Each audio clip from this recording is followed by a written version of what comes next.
చూడు బతికినాయి అన్నమాట. ఈ ఫ్రెష్ అండి. ఇవి చాలా గట్టిగా ఉన్నాయి. ఎరగట్లేదు అసలేని. ఇది కానీ పట్టుకున్నది అనుకో ఇంకా కట్ చేసేద్ది. ఇంకా చెయ్య ఏలు కట్ అయిపోద్ది. చూసారా ఎలా ఆవులంతుందో నోరు.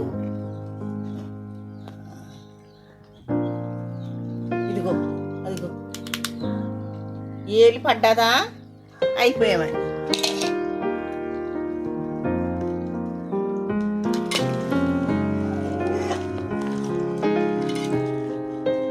ఇదిగో చూసారా ఇది ఆడపీత. ఈ ఆడపీతకి తీసి పెద్దగా ఉంటది అన్నమాట. మగపీత అయితే సన్నగా ఉంటది.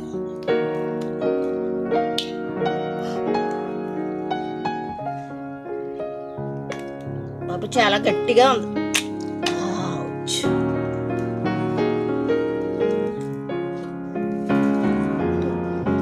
బహుశా ఈ రోజే పండి పీతలు అవుతాయి. తెల్లవారుజామున పండి గట్టిగా ఉన్నాయన్నమాట. ఇవి తెల్ల పీతలు అయితే తొందరగా ఎలాగనేటప్పటికి వచ్చేద్ది. ఇవి అయితే చాలా టేస్ట్గా ఉంటాయండి. ఇంట్లో చెన ఉంటుంది కదండి, ఈ చెన కూడా తీసుకోవటం చూపించాను చూడండి. దీన్ని పడేస్తారు కొంతమంది, పడేయకూడదు. చాలా బాగుంటుంది. దీన్ని వేరే తీసుకుని చూసారా ఇది శన. దీన్ని ఇలా తీసుకుని దీన్ని ఇదిగో చూసారా ఇది శనం. ఈ శనని ఇలా తీసుకుని ఒక బౌల్లో వేసుకుని మనం కూర ఉడికితే చూసారా, కూర ఉడికేటప్పుడు దీన్ని దాంట్లో పెట్టుకుంటే, ఆ బౌల్లో పెట్టుకుంటే అప్పుడు చక్కగా గుడ్డులా ఉడికిపోద్ది అన్నమాట. అది తీసుకుని తింటే చాలా బాగుంటుంది. చూసారా ఇవన్నీ ఇలా వరుసగా పెట్టాను. ఇవన్నీ ఇప్పుడు తీస్తాను అన్నమాట. ఇదిగో కొద్దిగా తీసాను. ఇప్పుడు ఇదిగో తీసానండి. ఇప్పుడు ఇది తీసి బౌల్లో పెట్టి అప్పుడు చూపిస్తాను మీకు.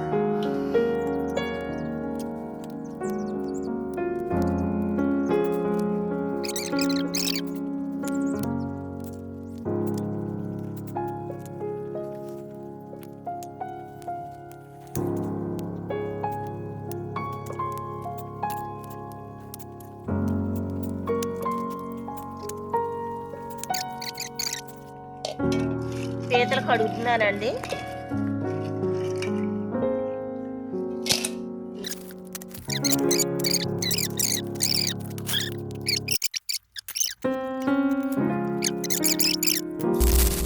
పీతల కూరకి జీలకర్ర, కరివేపాకు, ఉల్లిపాయలు వేస్తున్నాను.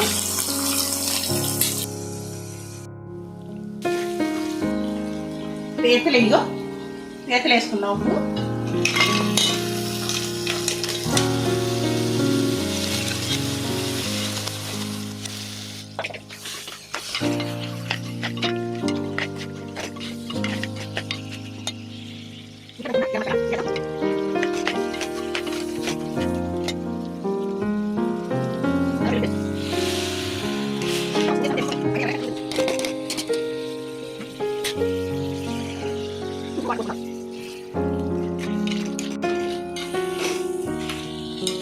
ఇప్పుడు వేసుకుందాం. కొంచెం పసుపు వేద్దాం, కారం, కొద్దిగా సాల్ట్, కొద్దిగా అల్లం వెల్లుల్లి పేస్ట్ కలుపుదామండి. చింతపండు వేస్తాం కదా దీంట్లోని. ఇంకా ఇది బాగా దగ్గరికి అయిన తర్వాత చూద్దాం. దీన్ని ఇక్కడ పెడుతున్నాను చూడండి. ఇలా పెట్టుకోవాలి.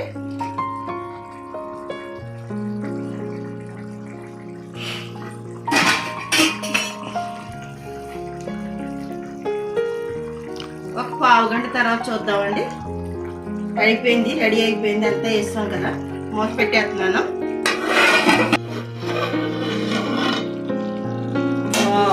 రెడీ అయిపోయింది. ఇది కూడా బాగా ఉడికిందండి.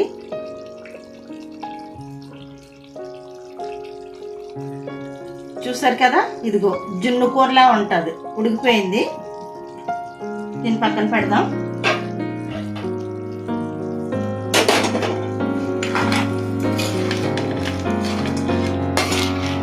పీతలు బిగురు అయిపోయింది. వేసుకుందాం.